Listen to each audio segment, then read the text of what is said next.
Happy Memorial Day roundup, homies, from the Haskins family. I hope you enjoy a burnt hot dog this weekend. So listen, we're getting to the numbers real quick, but make sure if you have no idea, just like me, back in 2004, I had no clue where to get started investing in real estate.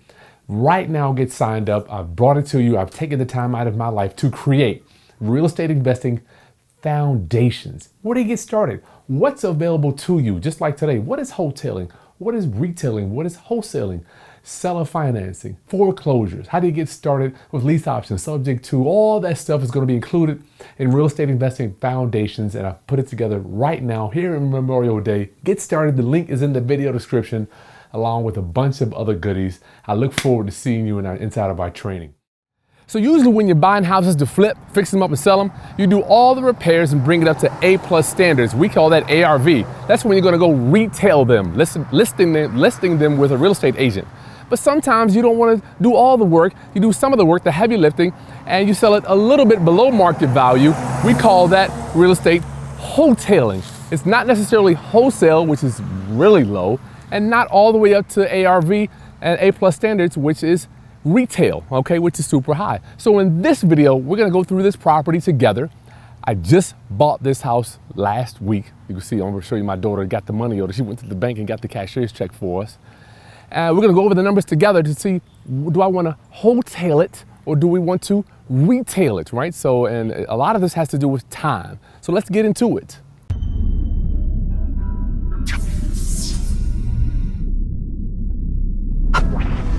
All right, class, it's Kris Haskins with therealestateroundup.com. My mission and ministry is to raise your financial literacy through real estate investing and entrepreneurship. So we're here at yet another house. Good Lord, it's just 4 walls and a roof. So we don't know if we're gonna do retail or wholetail. I cannot wait to go over these numbers with you so you can decide when you're out there fixing and flipping houses, which one do you wanna do, right?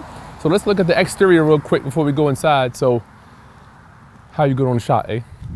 You can keep that in there. The roof, we're gonna need a roof. You see the mold or whatever that stuff is growing. It's black, it's at the end of its life. Not to say that black means that, black is powerful. I love brown and black, but when your roof gets like that, and this is 3-tab roofs. Let me show you the difference. You have to understand this is a cheap roof. Let's take a look over here, right? Those shingles, they look 3-dimensional, right? You can't even see the lines as they go down. Now look at our roof. You can see lines going straight down. That's called 3-tab. 3-tab shingles, they only cost a few dollars more. 3-tab shingles, a few dollars cheaper. Architectural shingles, a few dollars more. Just give them architectural shingles. They last 30 years plus. These are only gonna last 20 years. I don't know why people do that. The siding's good here. The windows are good. I like this one. So this is the side, and sometimes you get a free car when you buy a house. But the owner left all this stuff in the engine. I think the engine is under here. Dang. Do you know how to work this stuff, eh? I do not. I don't want to. I don't either, yeah. So this truck, I'm gonna have to figure out how to get it out of here. And this one is in a flood zone. You can see the central heating and air is raised off the ground. That's indicative of a house being in a flood zone. So sometimes you got to deal with a lot of debris when you buy these properties. And unfortunately, my team has already been here to take a lot of the stuff out, but I'm going to show you some pictures of all the stuff that was here before when we closed on it. Okay, so this used to be some type of a pond here. They got rid of that. I can't even remember what it was.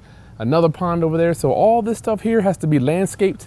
This is going to be several $1,000s to get this stuff looking back right the way it needs to be. Looks like we got some type of addition here. So the owner told me that they try to do a unpermitted addition.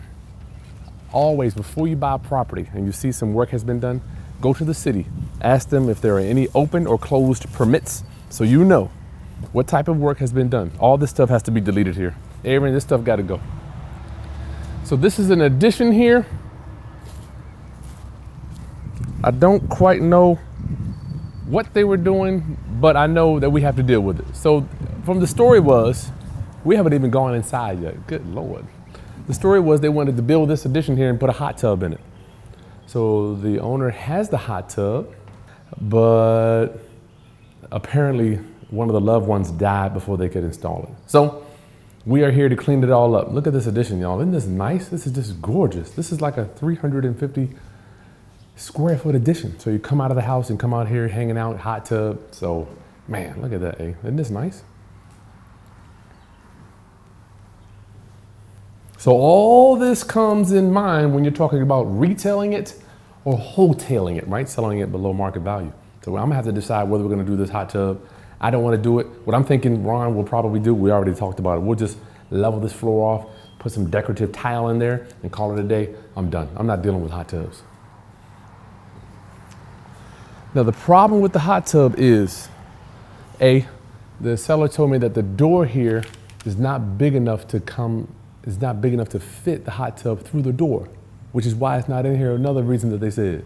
So once again, hot tubs, I've never dealt with them. I highly suggest you do not. You want to go ahead and go into the back doorway? Yeah, let's do it. Let's do it. All right, let's go inside, check it out. Oh, you know what? Let's go to the office and run the numbers to see what's the difference in profit, acquisition, sales, all that stuff for wholetailing or retailing it. Let's go. Okay, so this house, this is a beautiful house, right? This is, very rarely do I get one like this one. But we want to talk about the difference between wholetailing and retailing. Wholetail versus retail. Not a hotel like you go stay at nighttime. Wholetailing, that's a mixture between wholesaling and retailing, right? So the numbers don't change regarding the ARV. ARV is what it's going to be, 250, right? Purchase price, 150. That doesn't change. The real kicker with these type of deals is the time. A wholesale deal, 30 days. I'm just gonna do the big stuff and I'm done with it. Retail, let's say 90 days plus. In this volatile market, interest rates going crazy right now. We don't know how long it's going to take for me to finish this one. You don't know. So I say 90, could be more. Could be 90, could be 120, 150. You just don't know. So the reno, if we do a wholetail, it's going to be a few things, 10 to 15,000. As we walk through the property, we already know we need a roof, and that siding is all messed up too, and maybe some flooring, but let's say 10 to 15. Reno, if we do full retail, which is going to be selling it at full market value, is I always go high, 30 grand plus maybe. All right, closing costs. Our closing costs for this one, closing and holding costs. If we do a wholesale deal, it's roughly 5 grand because we don't have any realtor fees. I'm going to be passing this one on to another investor. Taxes, insurance, what else? A little bit of cost of the money, but 30 days, not bad. Closing and holding costs, 12,000 is probably going to be more, like 15,000 on this one here.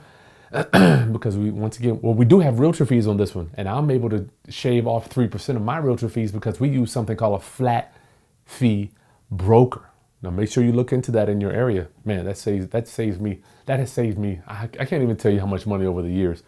Holding costs, cost of the money, taxes, insurance, maintenance, all that stuff. Over here, we only got 30 days. Taxes, insurance is minimum.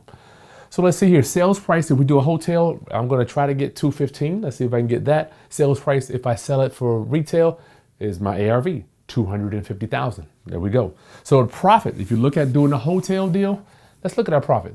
It's going to be our sales price is 215 minus purchase price minus reno, always go high, minus holding closing costs, and our profit is 45,000. On a retail, sales price is 250 minus purchase price 150 minus reno 30 minus closing holding costs. Let's say 12 for this. I'm just going to say 12,000. That's kind of where I had it. Might be more. It's always more. So our profit on the retail side is 58,000. So you have to look at this 45 to 58. What is that? $13,000 difference. Okay. So when you become a professional investor, the thing that's most important out of everything, time and volume. Time. I need to turn that money around quickly. So if I can pull out a quick 45, move on to the next house, I'll do it, right?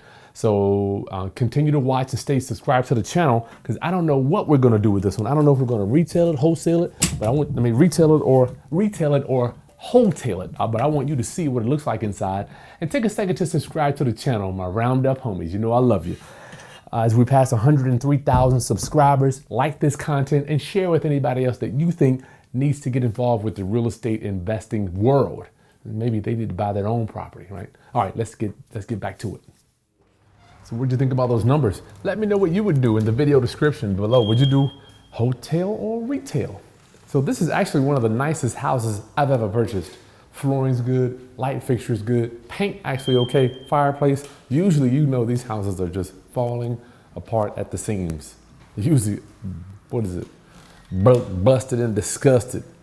Old and busted. So the kitchen, we got sexy granite all the way through. Man, cabinets are nice, flooring is good, lighting under the cabinets. I mean, everything looks good. Appliances are pretty cool. This is our dining area. Come in here and eat. Flooring good all the way through here. No issues. You probably just give them a pan here, eh? I mean, there's nothing to really be done. This is why I wanted you to understand what wholetailing is. Sometimes you don't necessarily have to do a whole bunch of stuff. It doesn't have to be fixed up all the way, but that exterior is our main. Oh, this is, you can peep in there. Bathroom's good to go. Where's the darn garage? I don't even know. Let's find the garage. Look at this bathroom floor tile. Everything is good to go. Where is it? You know where the garage is though? I don't even know what a garage is in my own house. I don't even have any idea. Okay, here's the garage. Full of stuff. Smells a little musty in here. They might have a water issue coming in here, but I ain't really worried about it. Very nice. Give them a nice pan here. We're done. It's large. Oh man, this is extremely nice, brother. Let's go upstairs and see what our bedrooms look like.